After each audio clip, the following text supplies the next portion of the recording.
On today's podcast, we have Dave Ries. He is a prep coach at Brooks School out in Massachusetts. Really great institution. He's won a few championships there. I like him mostly because he's a Pittsburgh guy, and I'm originally from Pittsburgh as well. So he's already got that going for us. We're going to team up here shortly on Dan and his terrible Bengals. So up and coming Bengals. They're staying down there for a long time. Don't worry about it, Dan. Nowhere to go but up, baby. You can stay down. You don't have to go up. Come on now. Gravity is a thing. It is a thing. Guarantee that. Yeah, that's true. Anyways, talking about the episode here, what was the big takeaways for you on this? I think this was absolutely fantastic. He's got kids that are young, so he's seen it. It's been there quite some time, and he owns that company, Build Hockey Sense, which does great work and exactly what we've been talking about. Yeah, I really enjoyed our conversation, and his company, the Build Hockey Sense company, is a fantastic idea, and it's something that, you and I have talked a lot about before, Greg, and just a really interesting guy. The one thing that stuck out for me in the conversation was talking about player engagement, and I think that's just so important. It's one of those things where, when you're coaching a practice, it's easy to be kind of one-track minded, where you've got a lesson plan, you've got corrections, and maybe the last thing on your mind is, is the guy at the back of the line, is he at the back of the line every time? Is it intentional? And so just being, more thoughtful about, maybe more introspective as a coach and what we can do to make sure that our kids are staying engaged. Yeah, you can really tell that he observes his group and really meets the players where they're at. He's not rolling over anyone. He makes sure that he takes care of his players. So that was very obvious. And then with that, I think that the key that I took away, and it's very detailed in here, was it's just awareness. Just players having the awareness of what's going on at all time, having that engagement. Because I think that holds you back if you don't have that big picture awareness, be able to see the whole ice. Because I've had a few players that have worked their tails off, but they haven't been aware, and it's held them back from actually thinking the game better. So I loved his idea of engagement, creating that awareness, and being able to meet that player and pull them from there, or push them where they need to go, where they get the ownership and able to really take their game to that next level.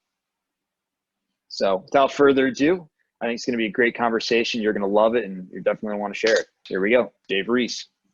All right. Welcome, Dave, to the podcast. Excited to have you on. You've had a good journey here, and most importantly, you're a good Pittsburghite, whatever we call him. Good Steelers fan, doing the God's work up there in the Northeast. Yeah, thanks so much for having me on, guys. I'm really excited to talk to you guys today. Yeah, we're excited too, but I gotta be honest, Greg, that's not I'm from Cincinnati, and that didn't really inspire confidence in me, I'll tell you what. You're the only one with a bad team in the AFC North right now. Cleveland finally figured it out. Just relax. Baltimore's been kicking butt for years. Steelers been kicking butt for years. You got problems, man. Not anymore. Joe Burrow's coming to say. Small hands, doesn't work. All right. Anyways, get it going. Dave, give us some background. Tell us about your coaching journey so far. Obviously, you're from Pittsburgh, now out in the Northeast, in the Boston area. So it's got to be a fun journey for you so far. Yeah, well, like you said, I'm a Pittsburgher. I grew up down there and still have a lot of family in the area.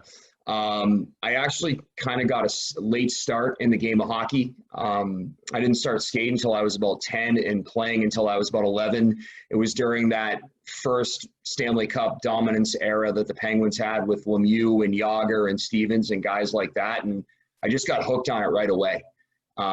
So I played youth hockey all over the Pittsburgh area for a few years. And ended up coming up to New England to go to prep school at Avon Old Farms in Connecticut as a 15-year-old.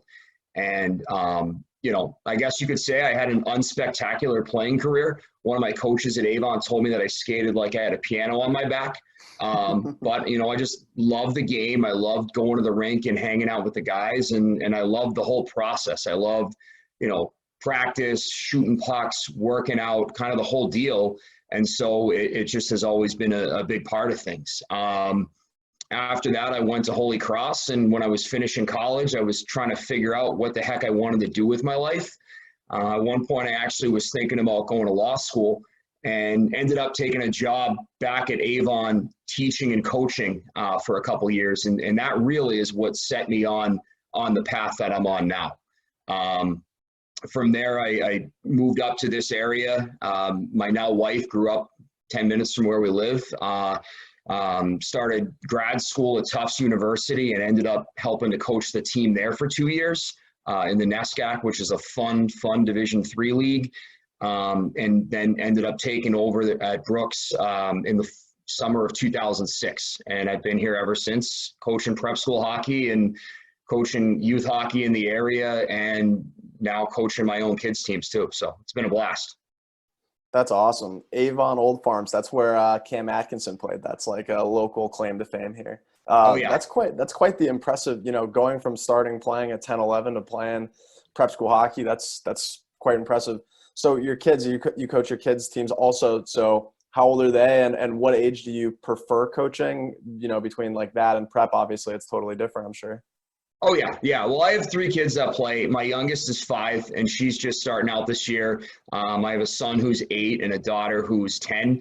I've coached my daughter's team for the last 4 years, and it's a blast, getting into it with the young kids and really helping to grow their love for the game is a lot of fun. And it's just a completely different experience than coaching any of the other ages that I've worked with. I love the prep school age because you have kids that are pretty serious about it, but are still young enough that they're still impressionable.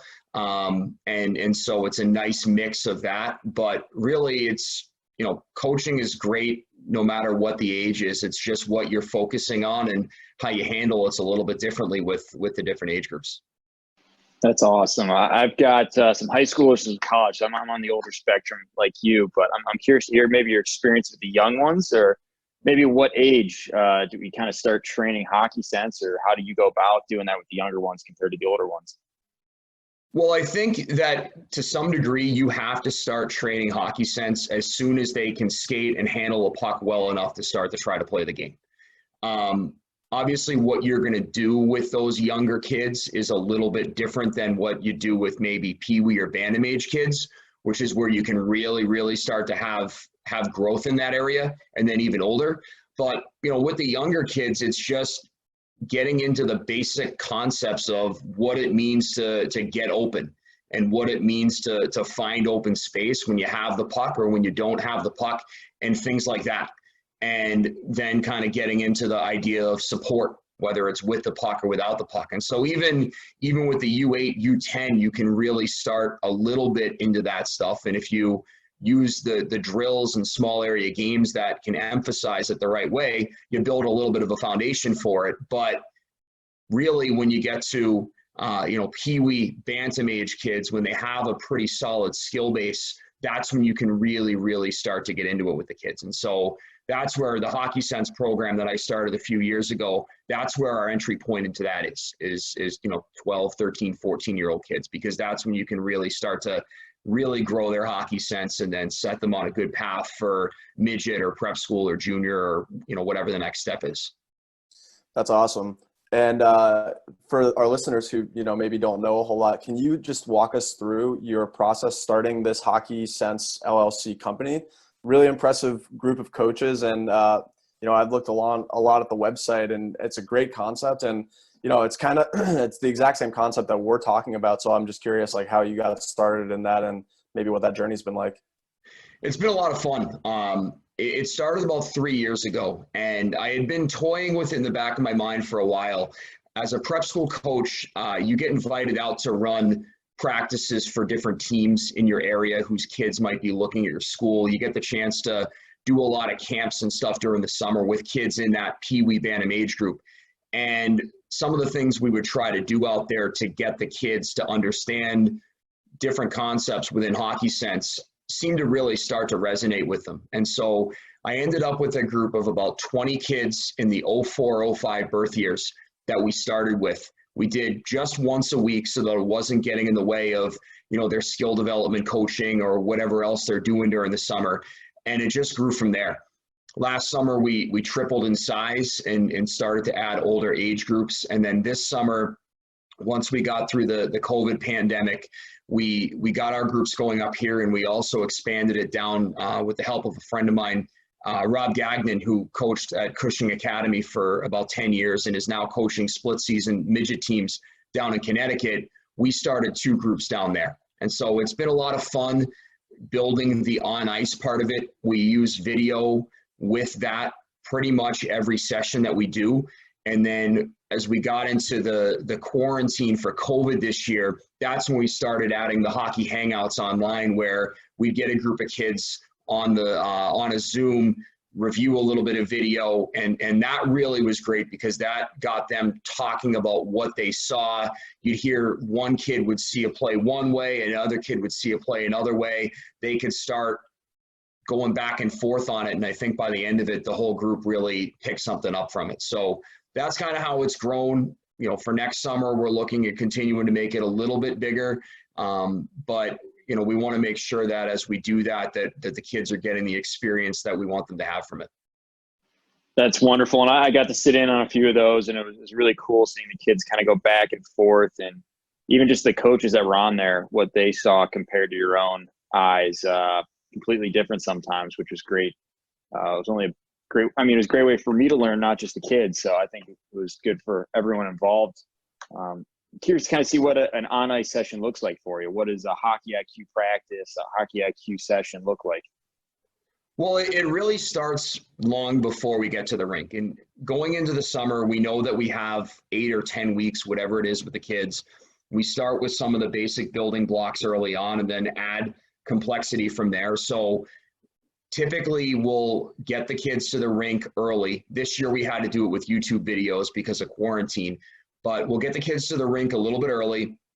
We'll sit down and we'll watch maybe 5 minutes of video clips of a concept that we want to work at that day. Sometimes it's something as simple as stick position, looking at offensively or defensively how you want to put your stick in your body in different situations to be ready to make a play. Sometimes it's a little bit more of a situational thing like attacking and defending 2-on-1 rushes. But whatever it is, we'll go through a little bit of video, highlighting some of the concepts, and then when you get out on the ice, all of the drills, games, skill stations that you do are going to be tied into whatever that concept is. So I like to start things off with a bang. We usually get going with some sort of sequence with keep away games and things like that gets the hand, the feet, talking, getting it all going. And then over the course of the 80 minutes, it'll be a mix of some transition drills focusing on that, some small area games. We'll usually break up into forwards and D and work on a couple specific skills that we then put into drills or games. And then at the end, the last stretch is just straight up competing and trying to see how often and how well the kids can put that stuff to use. Well, I was actually doing some of that with a split season team we have here in Cleveland over the past few days here. I did one on angling, and it was unbelievable. Just in that 1 hour of doing nothing but angling, how far they came. And it wasn't even just from the defensive side, from the offensive side. How do you attack? How do you control the defender's feet? I know that's worked out well for me. I don't know about you, Dan. I know you do a lot of video with Belfry. Yeah, for sure. And it's funny, just to piggyback off what Dave said, like I coach Bantams, and we start every practice, just about, I'd say 90% of our practices, with some sort of keep away game, some chaos. It's crazy how much of the game comes from puck protection, creativity, kind of figuring out your space on the ice, and your surroundings are always changing. So I love that stuff. What's something that you might teach our audience about just making smarter players? Well, I think that the first thing in trying to make smarter players is that you really have to understand your players and really know them and know how they see things and how they learn. I think that some of the most important things in trying to make smarter players are understanding that different kids learn different ways. And some kids can visually see something on a board and understand what you're talking about. Other kids need a demo. Other kids might need video of it and whatever it is. And once you know that about the group of kids that you have, it really just comes down to going by feel with your group in a loop of practicing skills or techniques, tying them into different situations where they might be useful, then giving kids a chance to once their technique is good enough, doesn't have to be perfect, get them into those situations, let them experiment with it, see what works, see what doesn't, talk through it with them, and then just keep repeating that. And over time, seeing where a thing, a different skill, scissor plays, for instance, everyone's tweeting out all the high scissor plays that we're seeing in the Stanley Cup playoffs right now. Well, there's a lot of other places on the ice where those can be effective as well. And so if that's your focus, making sure that kids get a feel for it in the different areas of the ice where you might use it, and as they go, they get more confident with it, and now it's something that they can add to their game, and 2 weeks from now when they're playing their first game in the fall, they can go put it to use. I think Dan has a few little ideas or some thoughts on the scissor play from his past summer here where he's down in Florida. Last summer I got to go to Belfry's Kane camp basically, and it was pretty cool being on the ice with Barzal, Matthews, and Kane. I was just an iPad guy, but even just being on the ice, I had to make sure my jaw didn't drop to the ice. Pretty ridiculous. Oh, I bet. What were you guys working on? Greg, I can't give away state secrets here. You saw it on the ice. I saw it on there. So anyways, a little bit of the scissor plays that Belfry was working on down there. So I won't go any further than that on the state secrets, but he did talk about that at a few different places. So I think that's pretty evident of where the game is going, is that high cycle and having that 3-on-2 and having to try to pull away that center from the net and then get numbers to the net. Yeah, and I've seen some of the video. I'm sure you probably shot some of it actually that he would post in different places on YouTube or whatever it is, and it must have been a blast to be down there with not just all those players, but all the different coaches that he had out there, and just that whole group. It must have been a great time. Yeah, it was cool. I was hoping to go back this year, but COVID got in the way. It's funny, I didn't have any travel plans really this year, and that's the one thing that I'm super bummed about, Yeah. So go figure. So let's go back a little bit because I'm kind of curious. How did you go from your journey as a coach is just super interesting. So you've been in prep now for how long? 15 years. 15 years. That's awesome. And obviously, I'm sure you've seen quite a few good players come and go. What are your aspirations long term, or is this what you want to where are you looking? To be honest, I just take it one season at a time. Having 3 young kids obviously is a big factor in any decision that you make. But, living on the Brooks School campus, it's an absolutely beautiful place to live. It's a great place to raise a family. Being a kid of the 80s, I liken what my kids go through now to the cul-de-sac life that I had. They spend their whole day tearing around campus on their bikes with the other faculty kids. They have tons of space, playgrounds, fields, you name it, at their disposal. And so honestly, as a coach, I really like this level. I'm lucky that I get to work with some great kids here and a part of a great school community. And so I just go year to year with that and with how things are going with my own kids, and then obviously with how things are going with Hockey Sense. And so far, it's been a good stretch of time here, and I don't see anything pulling me away from it. But who knows? When you go year to year with coaching and how things go, it's there's a lot of different ways you could go as a coach. But I love this level. I love the kids, and I'm lucky enough to be doing it at a great school. So I could see myself staying here forever if they don't kick me out of here. Yeah, that's awesome. Has there been anything that surprised you, or maybe you've learned from coaching your kids about Hockey Sense that I don't know, you're coaching prep hockey, good hockey. It's a different age, obviously, like we've talked about, but I don't know, maybe a concept that you were surprised they picked up on fast, or something that you just looked at a different way, or anything like that? I think the biggest thing that I really learned from them, and I first learned it from a guy named John Lounsbury, is really big on using different analogies in different situations for the kids.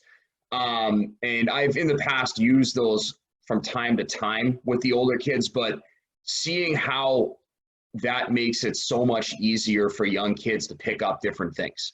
And I think I've started to use a lot more analogies with the younger kids that now carry over into what I do with older kids, but just finding different ways to try to get them to see what you're talking about has been probably the biggest thing that I've learned from the youngest kids.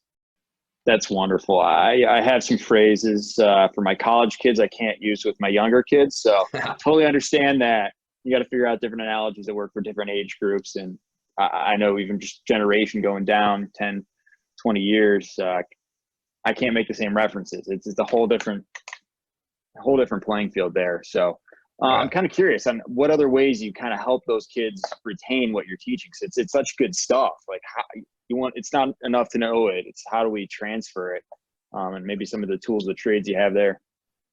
Well, it's really about communication. And so as we go through the summer, there were several instances once games kicked off again where we'd be working on something and then you'd see it show up 2 or 3 times in a playoff game over the next couple nights. And so you'd have kids throwing a clip into the group chat. Hey, here's whatever we were working on last week. Maybe it's an early pass on a 2-on-1 or whatever it is. And so I think that constant reinforcement and that communication back and forth is really the best way to get kids to retain it. And then it's a little different, obviously, during the summer when I have the kids for 8 to 10 weeks versus when you have the kids during the season. But over the course of the season, just making sure that if it's something that's that important, any chance you have where you see it done well, you make sure you call that out. Or any chance where a kid maybe didn't use it that you'd like to see him use it, that you kind of go over to him in line afterwards and nudge him and say, look, this is something we've been doing. This is why we would like to have seen you use it here. And just going back and forth over it over and over again, it just slowly sinks in over time. Yeah, that makes total sense to me. One thing you alluded to is, you're on the ice for a bunch of camps and you're exposed to a lot of different coaches. What's something, or maybe some things that you see a lot of that you think maybe coaches just generally can improve upon? I think the biggest thing is being brief. We all go to the board if we're in a situation where we're using it, and the more and more time you spend there, 1, kids' attention span tends to wane, and 2, you're spending ice time that could be used in other ways. And so I think trying to keep your message as short as possible while still getting across those 2 or 3, 4 things that really matter is important. And I think the biggest place I actually saw that, and Greg, you were on some of these, this spring when we did those Zoom sessions, some of them were one-off where we only have one group covering a topic a week. Some of them, we would be using the same content with a different group of kids 2 or 3 times. And you find what you're able to go through that 3rd or 4th time you say it is much quicker and much more direct and much more thorough because you've just been through it a few times. And I think one of the biggest things I notice, and I'm guilty of it myself a lot, is we could all, with a little more thought before we get into something, find ways to be a little bit quicker about it. Like one example was at a camp a couple of years ago with a guy who coaches in Hockey East, and it wasn't move your feet, it was just skate. And it saves 2 words every time you say it. And it's 1 syllable, and it just clicks for the kids that much quicker. And just little stuff like that up to the explanations, but just be as brief as you can. And I love that you're going with those phrases too, or mottos. Just keep it simple, or something that's very memorable. One that's really stuck with my kids recently is control the controllables. They were taking too many penalties. All it was control the controllables. And that was something that they easily could remember, rather than you got to take ownership, you got to be more disciplined, all these things that they hear constantly. It just clicks. So I think that's wonderful. This is tangentially related, but I'm curious, like, Greg's in Cleveland, you're in the Northeast, like Columbus is turning into a hockey city, but it's still, we're developing kids who, a lot of these kids are 1st generation hockey players. And one thing that I've had to kind of train myself on is that a lot of these kids just don't know the lingo. Like they just straight up like don't know when I yell like wheel, like in a practice or something like that, like they don't know what that means. So we've actually talked about having like not like homework, but like literally like a cheat sheet of like 1 syllable words that like you should know if you're going into hockey. You know what I mean? But I'm not even sure. I'm not even sure. Like, what do you think I ought to do that? Like, what do you guys think? Is that too much? That's hilarious, because I actually wrote about that probably a month ago, and it was 70 coach slangs that you should know, and it was on the coach's site. So I actually have like a mini dictionary for the kids. what more than welcome to. I highly encourage it, actually, because even from one year to the next, one coach to a different coach, the lingo can be completely different. One could be skate, the other one could be wheel, move your feet, move the puck, pat. Like, there's so much there. How do you get everyone on the same dictionary so then you can actually understand and pick up these concepts quicker? So I'm all about that. I think it's a great idea, and especially if you can keep it nice and concise, like one page, your kids will really benefit from that, I think. So there you go, Dan. That's our thing. Get yourself a little dictionary. Make it. I'll send it to you after this. All right, thanks. Absolutely. So I'm curious. So you've been with Build Hockey Sense now, doing that. Are there some things you've created and really are able to use the team, or you just stay with video? Do you have any journaling or other things you have the kids do? So we have a bunch of different things that we do with our team here. One of the things that we do, and I actually don't run it myself. We've had, for the last few years, we've had a phenomenal strength coach who is involved with a lot of different things and has run it for the guys. But we do have a journal that our kids will begin at the start of the season and will carry through with some different things. And that can be their individual goals for the year, their team goals for the year, day to day, what they want to focus on in different situations, week to week, what they want to focus on. And you actually see over the course of the year, some of the kids really, the first thing they do when they get back and unpack their bag off the bus is sit down and write a few things down. And that's a big one.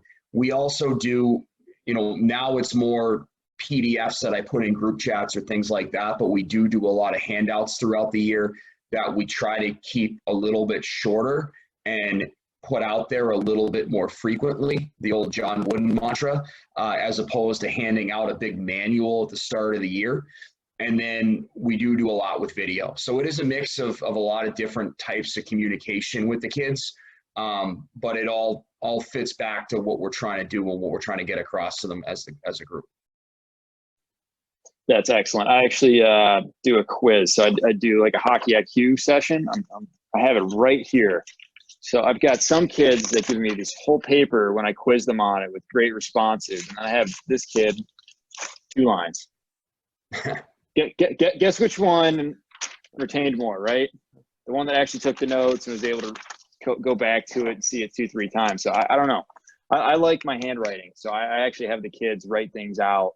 I always felt like that's the way I learn better. I don't know if kids now, if typing works best, but that's how I do it. So I love that idea of handing things out, giving out a journal, or at least quizzing them so that you know where they're at. And I think that's huge, is observing them and knowing where they're at. And those are the types of drills that I love as well. I don't know about how you feel about this, but I want to be almost removed from the drill so I can just observe what's going on, pull out an iPad, and then I can go over to that kid afterwards. Oh, you see right here, like, you can't argue with me. It's black and white.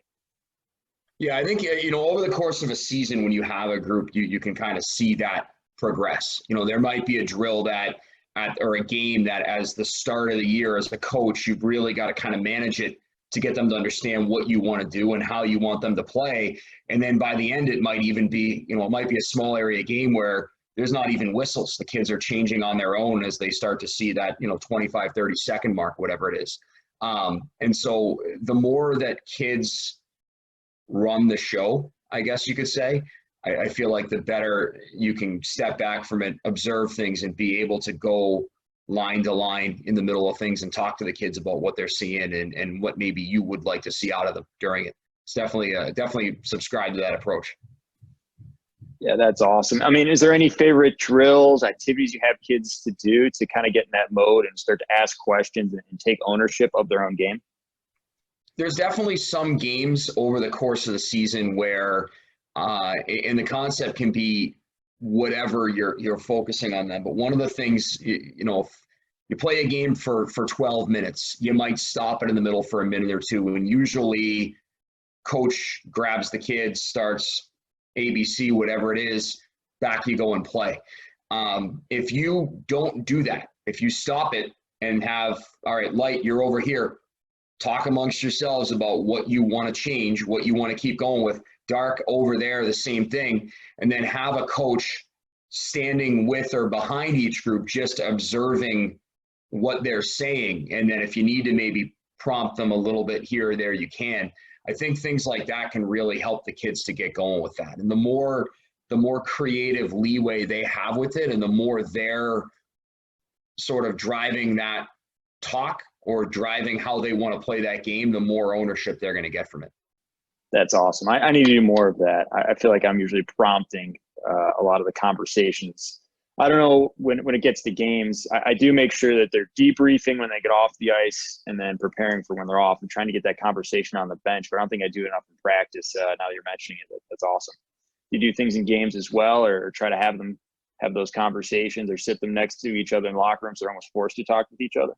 Well, it's funny. In games, it's a little bit harder for some kids. And you start as you get, and I'm lucky that I have a lot of our kids for 3 or 4 years. And so you get to know them over the course of that time pretty well.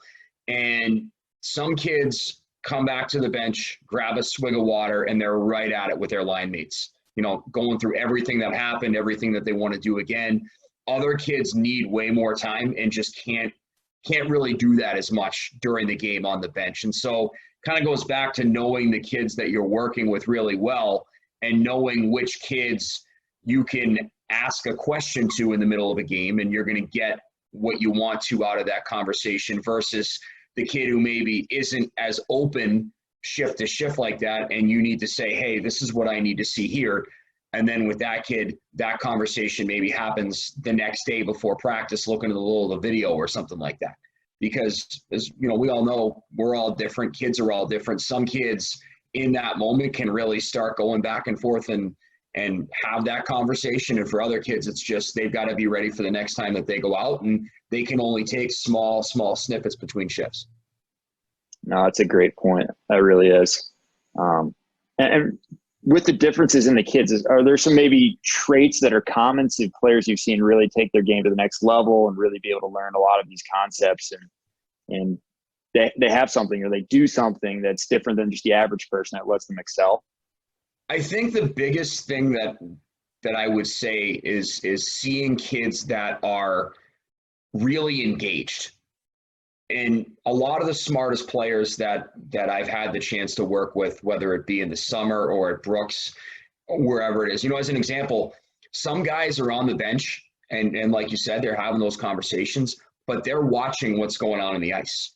They're noticing something about the opponent as they're sitting there on the bench, that the next time they go out against that guy, they're going to use to their advantage. And so that level of engagement, really being aware of what's going on around you, is something that I see really separate kids. And we talk about it during our summer sessions a lot. If you're not in that first group in line to do a new drill or do a new game, and somebody in that group makes a mistake and you don't observe that mistake, and then you go out and make the same mistake, that's not being engaged. But if you see that and you hear the coaches next to the line talking about the mistake that was made, and now you get that right away and you go in and do that, that's something I see really separating kids, is that engagement, that awareness of what's going on at all times, and being able to grab little bits of info here and there and use them right away. Yeah, man, that's so important, the engagement thing. I think that's going to be something that I'm going to really focus on this year, is trying to understand which kids are less engaged and what I can do to help, prompt them. Because I don't know, sometimes when you're coaching, you're coaching and maybe you don't realize that kid isn't, for whatever reason, he's just not engaged. But being more proactive, that's something that I'm going to really, take a notice on this year. I'm curious, either with Brooks or Build Hockey Sense, or both, what do you perceive, maybe aside from COVID, is your biggest challenge for the upcoming year? I think beyond all of the fallout from COVID, the biggest challenge that I see for the upcoming year with Brooks is integrating a pretty big group of new kids into our program. And then for Hockey Sense, I think the biggest thing is going to be figuring out how to support all of our players throughout the season through things like the Zoom hockey hangouts that we did, and the intermittent skates that we're able to do without taking away from what I have to do with the guys here at Brooks and what I have to do with my own kids' teams. That's awesome. That's great. So I only have got one more question for you. Maybe give us some specific actionable items or drills that kids can do or coaches can have players run through and really build their hockey sense, or an element that will lead into being able to build that hockey sense. I'm huge on, if you can't see and exactly what you talked about, if you don't have that awareness at all times, it's going to affect your ability to grow as a player. So I'm huge on that, but I'm curious as maybe some specific takeaways for players and coaches that are listening, or even parents. I'd like to take the kids out to the rink. What can they do? Well, for coaches, and again, a lot of it comes back to knowing the group of kids that you have and where they're starting from and where you want to get them to, and then designing the drills or games that you play for most of your practice around that. And as a player, I think that there's a few things that kids should do. One is, every kid that I come across, for the most part, needs to watch more hockey. And when I mean watch hockey, I don't mean watch highlights on YouTube. I don't mean watching posts on Instagram. Sit down and actually watch the game. Pick out a player who some part of that player fits your identity. And every time he comes over the boards, just focus on him as much as you can while you're watching it. Or I talked to some of the girls that I've coached about, we go watch the Olympic team play or the national team play. You go find the girl that her traits are what you want to play like, and you watch her every single shift while you're here. Another thing that kids can do while they're watching the game is put themselves in the game. Think about what they would be doing in a particular situation. And all right, so I'm watching Patrice Bergeron, and he is the support guy in the corner in the D zone. Well, this is what I would do if I were there. This is what he did. Okay, maybe there's something you can learn from that. I think for players, that's the biggest thing. And then going into practice with one skill thing that you want to work on, but also every time you're doing something, how does this tie into the game? Where am I going to use this? All right, we're working on this skating technique. Where's 3 places in the game where I can use this? So they're starting to envision where they're going to use it long before they're even done practicing it. Visualization, that's awesome. That's great stuff. I was fortunate that my dad coached, so he always had me watching a certain player. I love Peter Forsberg, who I still think is the coolest player of all time. And you can learn a lot about him. I wasn't a big guy, but even a reverse hit, just catching a guy off guard, it was huge and gives you a competitive advantage. So those little details, like Bergeron, you said he has a ton where he's always on the right side of the puck, has a great stick. I think that's absolutely massive. Yeah, Forsberg was a beast. He was a good one for your dad to have you watching. Greg, it's kind of funny. Like, we've had conversations over and over just about how important it is to watch hockey. And it's like, it's such a simple thing, but it can't be understated.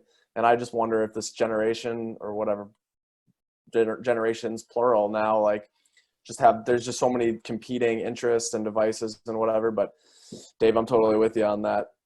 I'm all good on questions. Greg, you got anything else for him?